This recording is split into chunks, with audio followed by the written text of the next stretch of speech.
Well, I just finished up a race pace 6 times 10 minutes, February 25th, day before my half marathon tomorrow night at this 12-hour event. Kind of did it at race pace pretty good.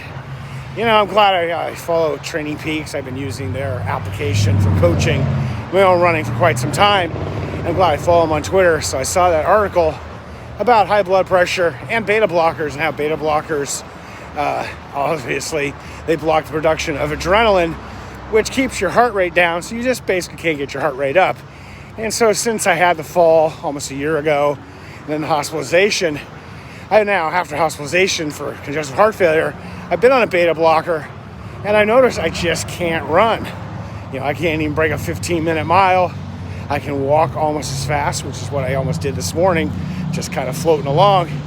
And so after thinking about it, I've been thinking about this forever. If you ever follow me here on the videos and podcasts, I've been, my Hamlet moment, should I run, should I walk, and all that.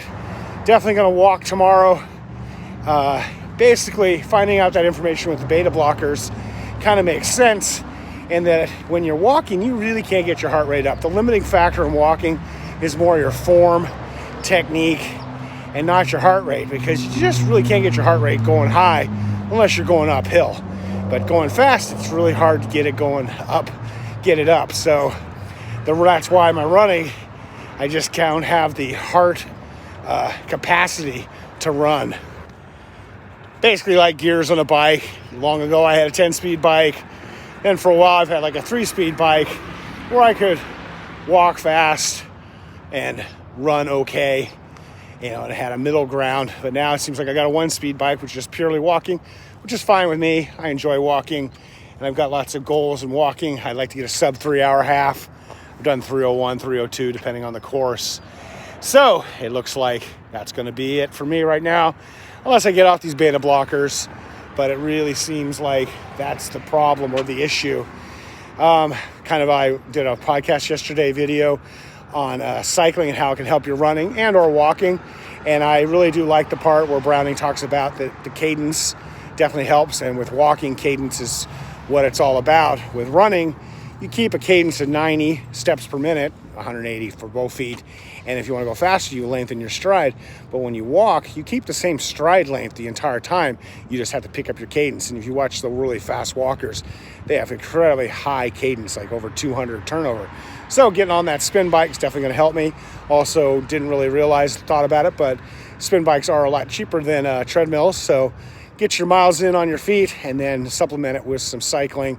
It's a good way to warm up or do some stuff when you're injured and whatnot.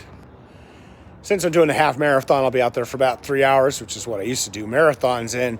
I will be having to do some fueling and a little bit of hydration, obviously.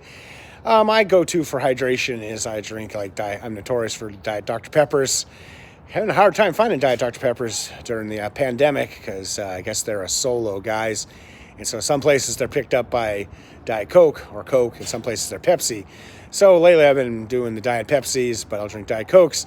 Just like having a little bit of the caffeine, I keep them ice cold in my Arctic cooler, and that's kind of my go-to. Yeah, I'll drink water. I never do sports drinks. I don't really want the sugary stuff. I don't really feel that any of them really works for me. And then for some fueling, since I'm doing this short fast tank event, I will probably have some goos. I kind of like the chocolate caffeinated ones. Get a little bit of power boost, get me going a little bit, helps with the caffeine especially, but I won't have very much more than that. But since I'm going to be going pretty quick for myself, I definitely need that little bit of boost. I talked the other day about fueling and trying to keep it simple, and that was kind of geared towards somebody who's new, which was a person asking the question. She'd never gone, beyond, I'm assuming she's doing maybe the 50K. And there, stick to what's worked in your life, like if you've been hiking or like what you liked as a kid. Stick to things you know and use, because, if they don't work, then you can figure something else out, but don't get all crazy and start using all kinds of different things, because then you really won't know, did you have a problem to begin with? Like myself, I get away with just what I've been doing since I was a kid. Others might have issues. A listener, viewer, a friend of mine wrote me, and we've been talking about the same subject, and he was talking about how he, has finally found this mix that works for him of a bunch of different sports drinks. And he's like, yeah, he goes, I listened to the podcast video, and you were kind of saying about the exact same opposite. I said, well, you're an experienced athlete, and you've run into problems, and you're trying to solve the problems.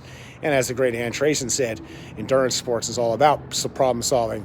But one way to solve problems is, one, not to, have to make decisions, because when we make decisions, you make errors.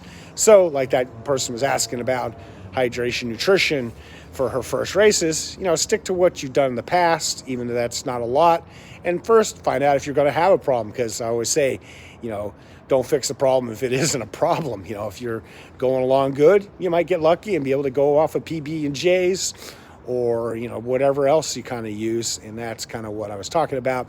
Obviously, if you've been at it for a while and having issues, you need to change things up, change one variable at a time if you can, so you can kind of keep track of what's working, what doesn't. That's old science background, my UC San Diego physiology, and then of course using some of my economics practicality, cost-benefit analysis and all that kind of stuff.